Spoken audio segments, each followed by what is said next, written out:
भगवान शिव को देवों के देव महादेव के नाम से जाना जाता है। उनकी महिमा अपरंपार है। तो आइए इस महाशिवरात्रि के उपलक्ष्य पर शिव पुराण में वर्णित एक कथा के बारे में जानते हैं। तो चलिए शुरू करते हैं। घने जंगल के एक कोने में गुरु नामक एक क्रूर भील अपने परिवार के साथ रहता था। उसका जीवन शिकार और चोरी पर निर्भर था और उसने कभी धर्म या पूजा के बारे में नहीं सोचा था। एक दिन जब उसके परिवार के सदस्य भूख से व्याकुल हो गए तो गुरु ने शिकार की तलाश में जंगल की गहराइयों में प्रवेश किया। सूर्यास्त के बाद भी उसे कोई शिकार नहीं मिला और निराश होकर वह एक नदी के पास पहुंचा। वहां उसने एक बेल के पेड़ पर चढ़कर रात बिताने का निर्णय लिया। उम्मीद थी कि कोई प्यासा जानवर पानी पीने आएगा। अज्ञानतावश वह नहीं जानता था कि पेड़ के नीचे एक प्राचीन शिवलिंग स्थित है। रात के पहले पहर में एक प्यास से व्याकुल हिरणी पानी पीने आई।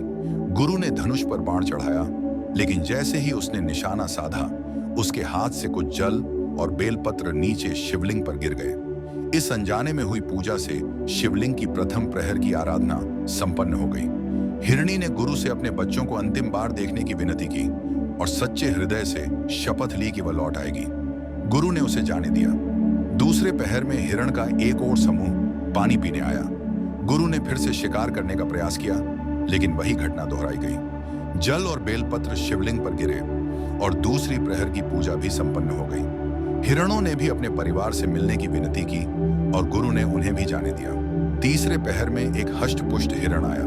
गुरु ने उसे मारने का प्रयास किया, लेकिन फिर से जल और बेलपत्र शिवलिंग पर गिरे और तीसरी प्रहर की पूजा संपन्न हो गई। हिरण ने भी अपने परिवार से मिलने की विनती की और गुरु ने उसे भी जाने दिया।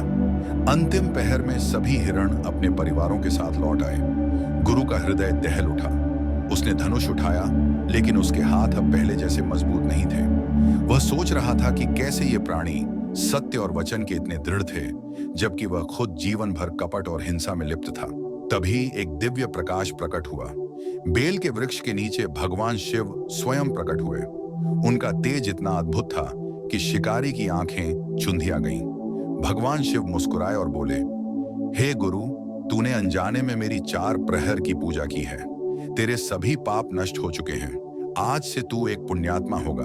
तेरा नाम अब गुह होगा और तेरा जीवन धर्म और परोपकार में व्यतीत होगा। गुरु की आंखों से आंसू बहने लगे। उसने अपने धनुष बाण को त्याग दिया और भगवान के चरणों में गिर पड़ा। शिव ने आशीर्वाद देकर गुरु को एक धर्मात्मा बना दिया। वह वही गुरु था जिसने बाद में भगवान श्री राम से मित्रता की और उनकी सेवा की। उस रात जंगल में न केवल एक शिकारी की भूख शांत हुई, बल्कि उसकी आत्मा भी शुद्ध हो गई। महाशिवरात्रि का संदेश।